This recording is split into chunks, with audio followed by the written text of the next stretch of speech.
Hey, folks, this is Brian Blessing. Hope you're enjoying the Hockey Betting Podcast. We have a couple chuckles, try to get you a lot of winners. If you like what you're hearing, hit the subscribe button, give us a review, give us a rating. Most importantly, enjoy the hockey and keep coming back to the Hockey Betting Podcast. You're listening to the Hockey Betting Podcast, presented by BetCrisCanada.net. This is the Hockey Betting Preview for Wednesday, March 25th and Thursday, March 26th, 2020. And now, live from Las Vegas, the host of the Hockey Betting Podcast, Brian Blessing. All right, gang, here we go. It's the Hockey Betting Podcast. Brian Blessing in Las Vegas. Cam Stewart, he's hanging out in Mississauga. And we're going to dive in today. We're going to focus on the Atlantic Division. We're dishing out grades here, having a couple of chuckles. I'll tell you, Cam, boy, we screwed the pooch, pal. I don't know how we do this, because the 15 minutes we did before we went on the air were better than anything we could do now. I agree. We were recording at the wrong time. Yeah. You and Mike should do political CNN crossfire there with your takes. I'm just sitting here. Don't worry about me. You guys can fight. I got Trudeau, so I don't even have to worry about these stupid arguments with Trump and Joe Biden and everybody else. But anyway. We're going to stick to hockey, but you got to roll up that stuff. All we can do is giggle, man. All you can do is giggle, boys. Yeah, just like the old Buffalo and Canisius, giggle away, boys. How you holding up, brother, man? I got to be honest, Brian. It's pretty crazy, even my folks, I was getting stuff for them, and they're like, now they're doing the old grocery stuff online, and my mom's frustrated. Took her the whole damn day to do like $400 worth of groceries because she doesn't want to go out, and then if you're on the site too long, it cacks out. I told her, everybody's on this stuff. Don't worry, I'll just wear gloves and, a thermal mask, and I'll keep on getting you stuff. But it's been pretty weird in quarantine there, Brian. I'm trying to, make the best of a bad situation here. And I know there's been whispers about these sports maybe coming back, and it's kind of weird. We talked about it. Like, they're playing, a third-string golf on these tours, and we talked about you think, if they sent people to the moon, there's a smarter way, but with the thing exponentially kind of going up, I don't really know what to do, but I'm just praying for a miracle, buddy, because I really miss everything. I miss doing the shows. I miss the horse race and the hockey, everything. It's just a different world we're living in now, buddy. Well, the funny thing is, you know me, right? I'm dumb, but I ain't stupid. And our crazy ideas always necessarily crazy. Sometimes they're simplistic. And I've been saying this now for the better part of 10 days. Bill Foley, the Golden Knights owner, was on my hockey show last week. I said it to him, and I'm like, what do I got to lose? Kelly McCrimmon, the Golden Knights general manager, was on my daily hockey show in Vegas on Monday. I said it to him, listen, if there's light at the end of the tunnel, it was half joking but serious when I said, get all the teams, round them up, get them healthy. Are they all good to go? And I said jokingly, send them to Greenland, and play 5 games a day in Greenland and, get going. But the reality of it is, if there was light at the end of the tunnel, who knows what it's going to be like in Vegas. But if you used Vegas for argument's sake, in our producer Mike was saying, hey, the NBA's talking about something. Well, duh. I mean, if you sent the entire league to a locale, and there are 3 viable rinks here in Vegas, for argument's sake, it's going to be a TV show anyway. There are going to be no fans when sports return. I can 1-9 shot. That's what's going to happen. And you've got 3 rinks with TV cameras, and you play 5 games a day or 4 games a day at 3 different rinks. You could wrap up a regular season and at least get on the road to, life moving back. And these guys are all in one spot that's not a hot spot. And the big thing is they're not traveling, and traveling is like the big issue. It's an option to at least consider. I don't know what locale. I mean, wait, do you send them to Antarctica? I don't know. Is there a hockey rink in Antarctica? But if you put everybody in one spot, it's possible to do it, isn't it? It is. I think it's going to be a lot easier for basketball, as we talked about. Like, you could send them to a warehouse, Brian. You have people tested. You're not playing in front of everybody. That's easy. There's less guys on the team. Hockey, a little bit harder, but it shouldn't be that hard. Even with you're right, though. There's got to be one central location. Everybody gets tested, and then you move forward from that. But, I guess they're just waiting to see. You can't screw around with something like this when you're watching the numbers, right? So they're just taking their due diligence, extra care. But yeah, I got to believe maybe, if the numbers can stay stationary, we're going to have some ideas like this. And I agree with you 100%.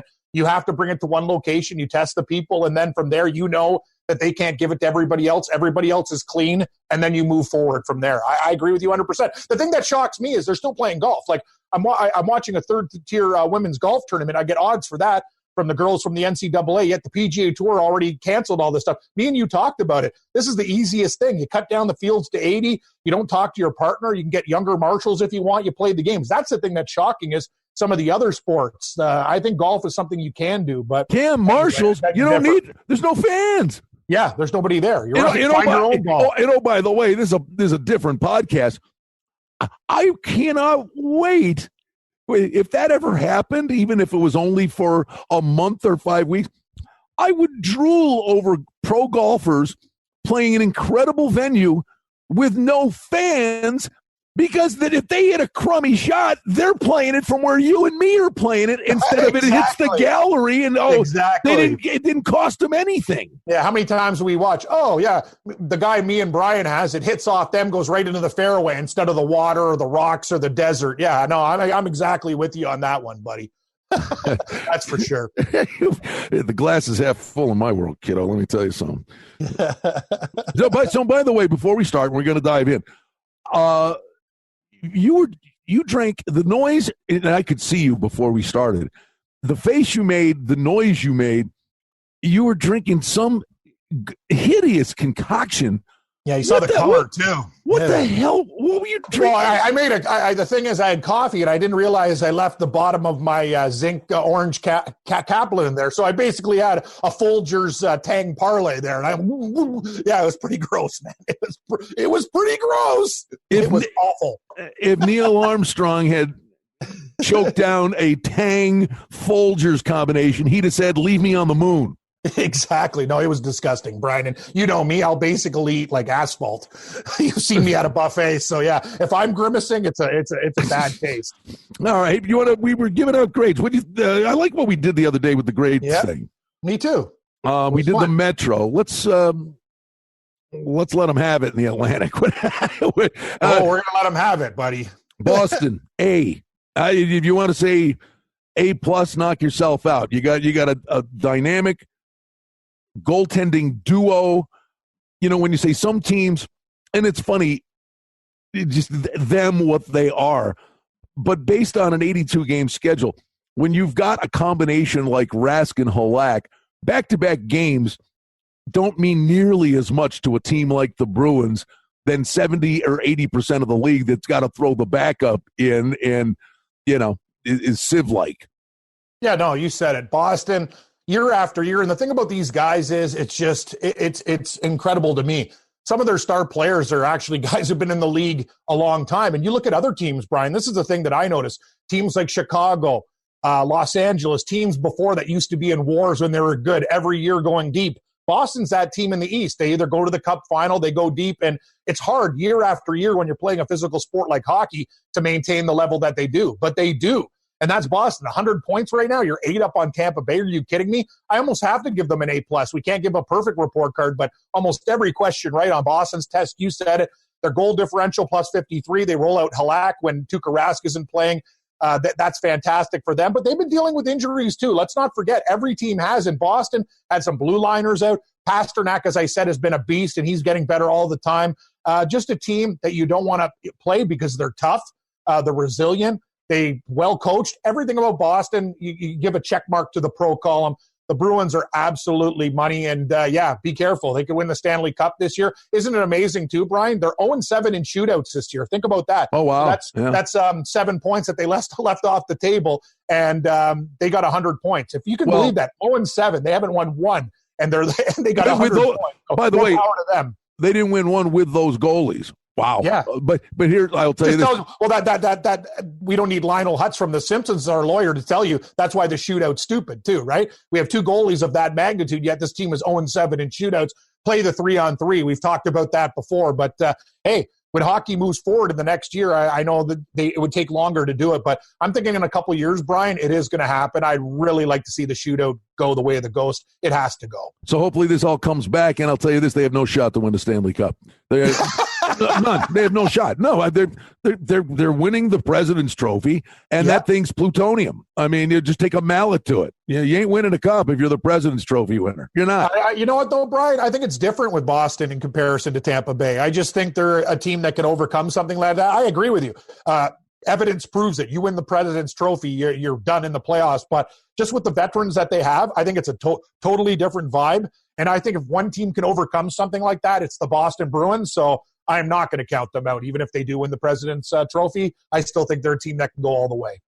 Tampa Bay Lightning, I think I'll go with a B plus. I'll give a B. It's just a straight B for me. You start with the Lightning. Well, they're 43-21-6, and the reason I'd say B plus, the 82 game thing, Cam, it's just get in, for starters, and we know everything they did, the historical push last year, and they were golfing after 4 games in the playoffs. Yep. The one, you know what, I kind of what I like about them is what we hate about them. We've said it; they're borderline dirty, and they play with a defined physical edge. If healthy, you've got a guy like Hedman out there playing 28, 29 minutes and weapons all over the place. I think their MO is here. They come back with a sense of purpose, and I think they're going to be a mittful when the playoffs get here. So in terms of positioning yourself, instead of killing yourself to win the division or the President's Trophy, they're right where they need to be. Yeah, here's the thing, too. You beware of the team that was already bitten, and Tampa Bay understands what happened before. We're the favorites. Columbus knocks us out in 4 straight. It's absolutely crazy. Now you're kind of thinking, I'm not going to say they have that choker mantra, but they have, lost in the past. And now you look at them and go, okay, now, people think, what are we going to do? We have these players on the team that haven't overachieved in the playoffs. They've underachieved. You said it, man. I'll tell you guys, and for all you hockey fans out there that listen to me and Blessing do the podcast, watch Tampa Bay games all the time. Kucherov, all these guys. Chernik on defense. This guy's one of the dirtiest players in the league. Not only took out half of the Sabres when they went up to Finland at the start of the year, they do it all the games. They get away with it because they're very, very good players, and they do it smart and sneaky. But Tampa Bay, Vasilevsky's good. McElhinney, if they have to rely on him, has been a lot better. They've tightened up the defense recently, Brian, but I'll just tell you, there's just something about Tampa Bay. I've watched this team play, and when push comes to shove, I hate to say it, even though Tampa Bay has the stars, in a series, I still probably would take Boston due to the pedigree and just, how do I say this? The hard-nosed nature of Boston, the grit, the will. Tampa Bay has those players on the team. I know they want it, but if they were in the Eastern Final against the Boston Bruins, I'd probably bet on the Bruins. Tampa Bay has to show me. And they just get a B from me. They have too much talent on this team. They should be winning the Atlantic Division with the roster that they have. Boston is. So that's why, hey, maybe I'm a harsh critic like the Russian judge, buddy. I got to give them a B, but, beware of Tampa Bay. But I don't know, Brian. To me, I still think I'd put my money on Boston over them. All right. Now, I really will defer to you. Yeah, you go. You go. Okay. Well, it's your backyard, the Toronto Maple Leafs. Here we go. No, calm down. D minus. For me? Are you saying what I'm going to say? No, F. No, C minus. C minus? Were you nuts? These guys have cheated on the test. You're going to give them a C minus? 81 points with that roster? Come on. Okay. I was. You're being too nice, Brian. I don't know what happened to you. You're actually I thought you were going to come out guns a-blazing there. I am shocked with you, Brian. No, hold on. D plus, C minus, something like that. But here's the thing. The bottom line is, as big a train. Listen, you get the beginning of the year where Ovechkin calls them out, says they got a heart the size of a raisin, and you got all these guys, the me guys. They get Babcock fired. They go on a Tootsie Roll against a weak schedule with the coaching change. Well, their defense is a disaster. We've said that all along. Riley's coming back. So, okay. But if you were going F, Cam, I mean, That would be if they hopelessly played themselves out of the playoffs. They're still in third. There are no gut cinch to get in. I mean, Florida, you can trust them as far as you can throw them. They only have a 3-point lead for third place in the East. The one thing I would say, I mean, you're still 11 games over 500. I mean, for Christ's sake, they're not the Central Red Army team. Yes, underachieving, yes. But, I mean, they're not out of it, so no, they're I don't know how you give them an F. No, I was just a little bit, I got fired up there. I'm just saying out of all the teams that we've graded so far in all the divisions, they get the worst grade for me, and I can't give them a C-. It's a D. This is a team that should have been competing for the tops of the division. If you look at Vegas, you look at New Jersey, probably the third favorite to win the Stanley Cup at the start of the year. I don't care. Every team goes through injuries. They've been horrible. Babcock, I don't think he was the coach for them. I like Keefe, but you know what? These guys, you said it, the heart of a raisin. That's what it feels like a lot of the time. They go on bad streaks. I'm looking for the heart. Horrible in their end defensively, the forwards on this team. They're not tough enough. But you know what? Yeah, you're right, Brian. They sit in third place, but they're 11 points behind Tampa Bay and 19 behind Boston. So you know what? For a team that should have been competing for the title, they're not going to get an F. You're right. They're in a playoff spot right now, but they get a D for me. D for disappointment. They should be a hell of a lot better than they are. How's that sound? That was very good. Thank you. That was very good. Florida. No, these guys are getting another one. These guys. Well, it's still Florida. So, I'd say C-. I mean, you get the goalie, and he's been brutal, and they got tons of weaponry, and it's such an inconsistent batch. But they're still breathing here. And by the way, they're 3 points behind the Leafs with a game in hand. Correct. So at least they're playing meaningful games. The phrase would be meaningful games in March. I guess for Florida, they're going to be playing meaningful games in July. Here's the thing. You give them a C-. I'm going to give them a C-. I think the Leafs are a little bit worse. But these are the two kids in our class that have, we expected them. They were on scholarship, and they've disappointed us, and they're on the border of going to summer school. Let's put it in perspective. Wow. Every year the Florida Panthers are these pussycats. Oh yeah, we're the Florida Panthers. We're going to be great. Look at all the players that we got. They go and get Bob. They do all these other things there, Brian. And you know what? Year after year after year, it's disappointment. I don't know what you do with this franchise. They have a lot of problems. And I'll tell you this: they have too much talent to be in the situation that they're in. So, you know what? I'm not down with Florida. I'm going to have to give them a C- on the schedule. And Brian, you look at the players that they have on that team. I know. They got studs on their team, like just loaded, absolutely loaded. You go and get the goaltender, and still, you know what I mean? You give up like goals against 228. Bob didn't do anything for you guys. You're 3 points behind the Leafs. C-. I don't know what we're going to do with this franchise. Every single year, it's a problem, and it's getting worse. It's an experiment that hasn't worked out. Vegas has been great, but the NHL really has to think. There's so many other markets, like even a Cleveland, Seattle's coming in the league. Like, can we just lose the Florida Panthers? I hate to say it. Like, it's been a train wreck. Like, gone are the days of throwing the rats on the ice with John Van Beesbrook and Scott Mellenby. And I just don't know what to do. Every time they don't even have home ice advantage. Every other team's fans take over the building, and there's still nobody there. So I don't know what to do with Florida, Brian, but, they get a C- from me. The Canadiens 31-31-9. I'm giving them a solid B. I agree. I think they are what they are what we. No, I shouldn't say that. Let me say they are what we thought they are. I don't think they've underachieved. I think if you say they slightly have overachieved, they survived Marco Scandella for a month. That was a joke. Yeah. Small joke. No, you know what? They compete. Yeah, they do. The Montreal Canadiens, to me, almost get like a B. I almost want to give them a B+. These guys have 71 points in 71 games. They lost Shea Weber, one of the best players. They lost their heart and soul, Gallagher, who's one of the most underrated players in the league, the modern-day Kenny Linsman, the Rat. He's fantastic. He came back, and they're winning. What do you want these guys to do? You're playing Carey Price into the ground, right, with the injuries that they've had? I'll tell you something, man. I think Montreal deserves a lot of credit for what they've done, and they've won games against good teams. They've been a nice dog for us, Brian. I'm with you. I think we got to give them a solid B, almost a B+ for Montreal hanging in there right now. Hell, they're only 7 points behind Florida. And we know where the Sabres have been for God knows how long. They're a game below 500, but I got to tell you, pal, it's a D for me. They start 8-1-1, and it's, Groundhog Day, where in long stretches of the season, the Greyhound bus is running outside of every arena, and I don't get it. And the goaltending, that you had the problem with Hutton, where if he was playing 500 hockey, they'd still be in the discussion. He vaporized, turned into Casper the Friendly Ghost. Olmark's a decent goaltender. Then he got hurt. That didn't help.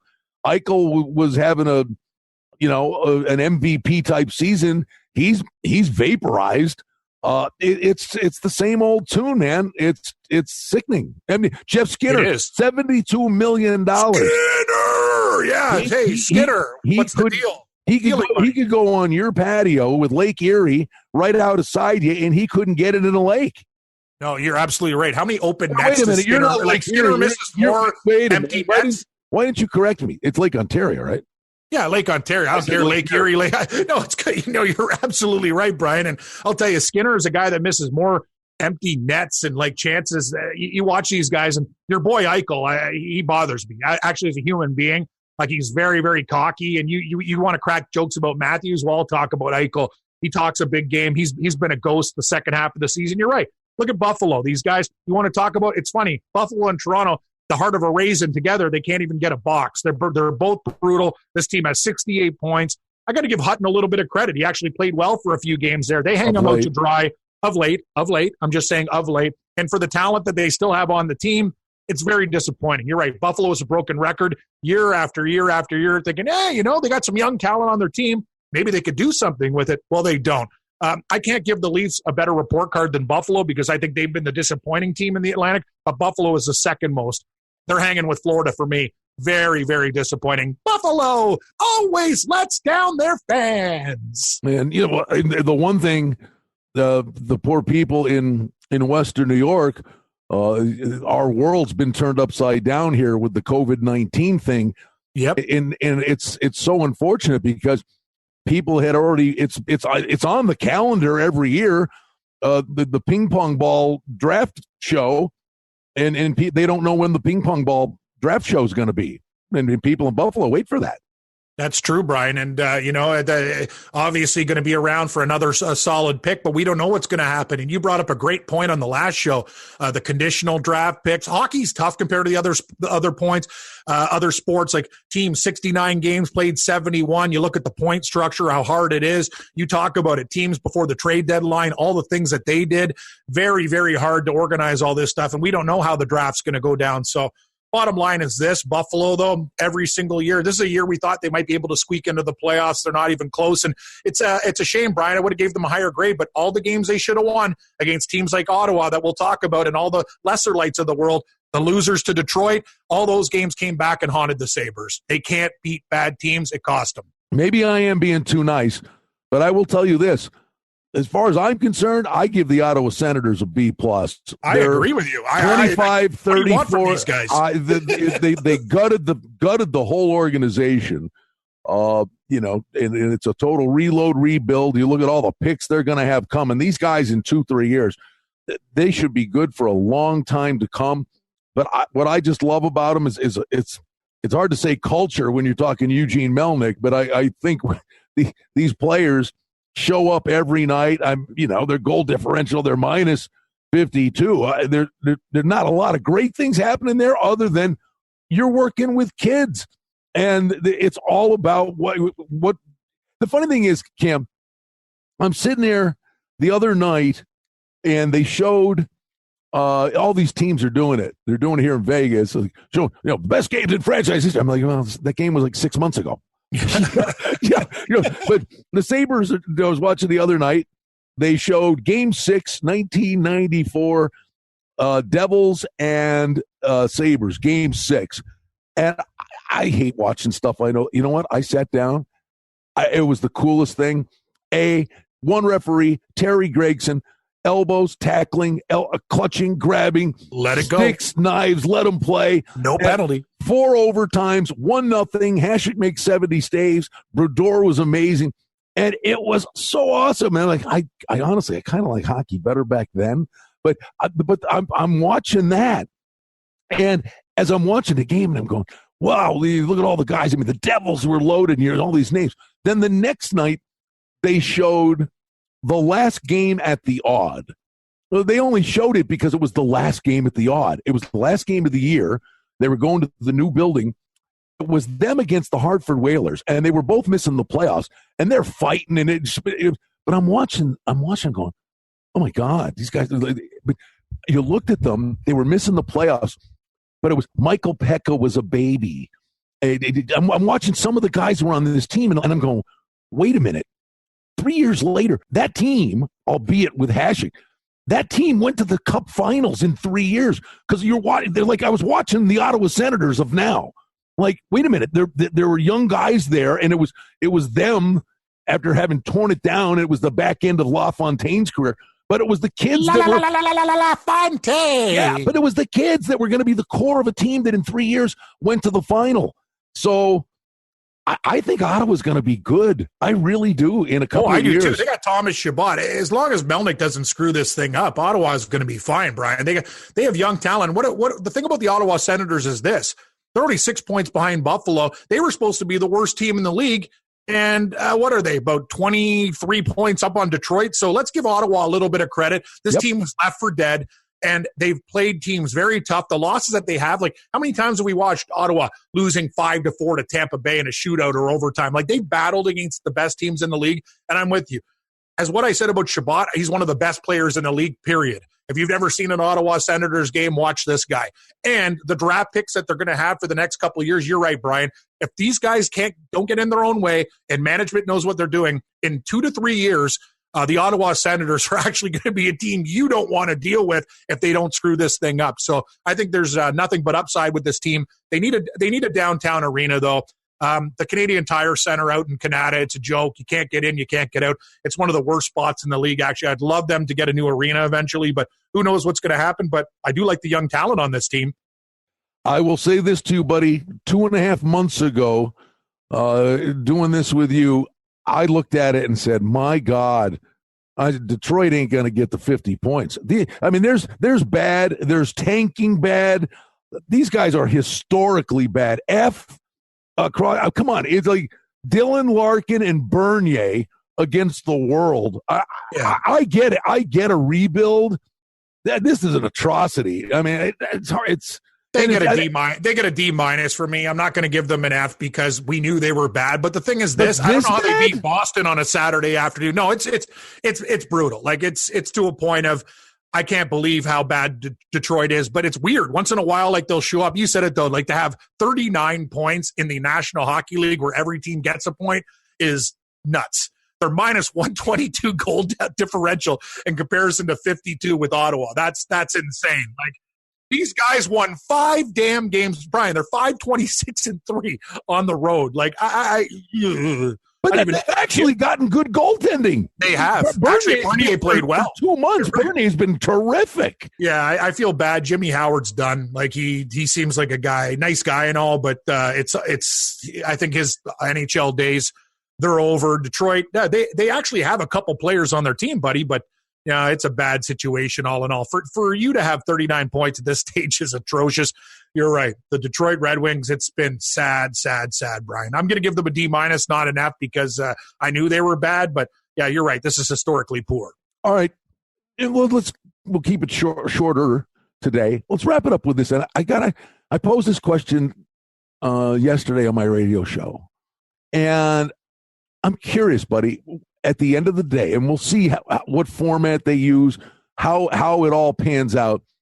Let's hope against hope, right, that this ends, and we've got a Stanley Cup, playoffs, and the whole. But at the end of the day, does whoever wins this thing, is it an asterisk? No, you can't do it that way because it's still going to be one of the hardest trophies to win. But we don't know. We don't know yet. We don't know. That's the thing. We don't know. But I'm going to say this: the longer the thing goes on, we're going to have to change the format of the playoffs. The NBA is definitely going to have to do it. I don't know if we're going to do a best. What do we do? A best 3? We might have to go to that, like a best 3 out of 5 instead of a 4 out of 7, at least for the first couple rounds. I don't know what we do, Brian, but we're going to have to save time and days, right? It's not going to be easy, and I have no problem with that as long as we play the games. But I don't want to put an asterisk beside it. But yeah, I really don't know. I think we're going to have to wait and see. But things are going to change.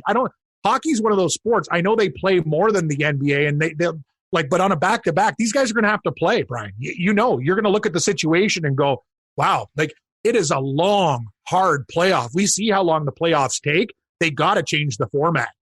They have to. Or you're not going to have as many days in between. You might have to shorten the series. What would you do? That's what I would do. Early on, you got to have a best 3 out of 5. You can't have the first team to win 4. You can't have a 7-game series. It's going to take too long. Well, it becomes mission critical to, from the time perspective. Honestly, again, if the players buy in, and it's costing them money too, so they want to get paid. I mean, if you did hunker them all down in the same locale, I think it gives you the opportunity, to condense the schedule in from a time perspective. That's true. Get it in. So there's that. The one other thing I was just saying, do you think of all the problems? And now the self-quarantine thing, right? I guess they moved it back to Monday, April 6th. Before then, they wanted, at the very least, 15-day, they said, mini training camp kind of thing. The one thing I'm thinking about is with all these guys that have been self-quarantining, here, I'll be specific to Vegas. 2 huge injuries, Mark Stone, Max Pacioretty. Huge. Week to week. All right, take that around 31 teams. These guys, when they're hurt, they're used to the training staff, the medical staff, the ice tub, the massages, the rehab and the exercise, and all the things they do to put them back together, do the Humpty Dumpty thing. The problem, these guys that are hurt all around the league, and the athletes are tough as nails. If it's not supervised, you got to be careful these guys don't get hurt more. Don't hurt themselves, trying to rehab themselves. And I would think the teams are finding ways around that, but I think it's something to consider. Yeah, it's something to consider, but these guys too, Brian, at home and the money they make, they probably have, equipment at home. You could probably get like one of those tubs. Like, I got to believe that they understand and learned in the past from the trainers how to do it. You don't want to overexert yourself though. No, I'm with you, but I got to believe they have it under control. But I see your point. I could totally see your point there. You don't want to overexert something, and if you make it worse, that's an absolute nightmare. Yeah, Vegas, they got a good thing going now, but without Stone and Pacioretty, that changes everything. Yeah, no, I'm talking about those guys, but other teams have guys. There's a point of reference. You're relatively healthy, but you pulled a groin over the weekend walking to the fridge. I could barely get down the stairs, Brian. Going to the mailbox takes it out of me. Like I'm in horrible shape right now. I think I'm the only guy though in quarantine that's lost weight during this thing. I'm like, I've been quarantined for a year and a half, staying at home, buddy. So I don't know what's going on, but so you've been occupied all this free time. You've been doing a home project, putting ramps in the house. I need the Acorn stair lift, and I'm only 45. It's great. Those things are great as long as you're going downhill. Exactly. I see too. I'm like, see some big lard ass like me sits in the thing, like snaps it and breaks the motor, and I go tumbling down the stairs. Like, I don't know how much weight it holds in the old carriage there, Brian. All right, there you have it. We carved apart the Atlantic. We go Western Conference when we convene for the weekend version of this. Which one you want to do? I think, why don't we have at the Central? Yeah, we'll go Central then Pacific. We'll leave your backyard till the end, Brian. We'll go do a little carving of the. Actually, the Central, a lot of teams get pretty good report cards, I would think, and that's a pretty fair. We're going to be very nice for the Central. And honestly, I mean the Pacific.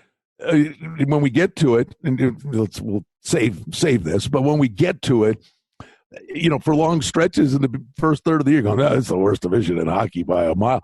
But there's some great stories in the Pacific, and honestly, the great stories are your neck of the woods, north of the border. Yeah, it has been, and there's some crazy stuff going on right now. Yeah, you got to hand it to these Alberta teams, Brian, doing pretty good, and Vancouver too. But we'll get into it definitely on Friday and Monday's show, man, down the stretch. But some good report cards in the Pacific, I think. All right, Sparky, love you, bud. Hang in there. Love you too, buddy. You hang in there. You stay. I hope things are safe there too. We got officially, we're all non-essential places are close. I was going to go get a haircut. So producer Michael liked that. I guess I got to keep it growing for another 2 or 3 weeks. But it's funny. They deemed the liquor store an essential service. So it's open. It's going to take me at least 3 months, but I'm giving it a shot. I'm giving the mullet a run. Let it grow, Brian. Let it grow, buddy. Hey, folks, this is Brian Blessing. Hope you're enjoying the Hockey Betting Podcast. We have a couple chuckles, try to get you a lot of winners. Hey, we hope you like what you're hearing. And if you do, hit the subscribe button and give us a review, give us a rating. Most importantly, enjoy the hockey and keep coming back to the Hockey Betting Podcast. The handicapping and sports odds information contained on this podcast is for entertainment purposes only. Please confirm the wagering regulations in your jurisdiction, as they vary from state to state, province to province, and country to country. Using this information to contravene any law or statute is prohibited. The podcast is not associated with, nor is it endorsed by any professional or collegiate league, association, or team. This podcast does not target and is not intended for an audience under the age of 18. If you think that you have a gambling addiction, stop this podcast now and please seek help. Gambling and betting on sports is a form of entertainment and should be about having a good time. But when done excessively, it may negatively affect other areas of a person's life, such as their physical and mental health, school or work performance, finances, and or interpersonal relationships. At BetCrisCanada.net and the Hockey Betting Podcast, we're concerned about the addiction that gambling may cause, and for this reason, we encourage everyone to practice responsible gambling, an approach to gambling that helps you ensure that it remains an enjoyable activity. Here are the main principles of responsible gambling. Don't think of gambling as a way to make money. Always gamble with money that you can afford to lose. Set limits and stick to them. Never chase losses. Don't gamble when you're depressed or upset, and create a healthy balance. Always be aware of how much time you spend gambling or thinking about gambling. And do not allow gambling to cause you to miss out on time with family and friends or time spent on other activities you enjoy. By following these guidelines, gambling can be a good time and great entertainment. If you feel at any time that your gambling is taking away from important areas of your life, is causing you stress or depression, or is leading to financial losses that are beyond your control, please reach out for help. Learn more at responsiblegambling.org.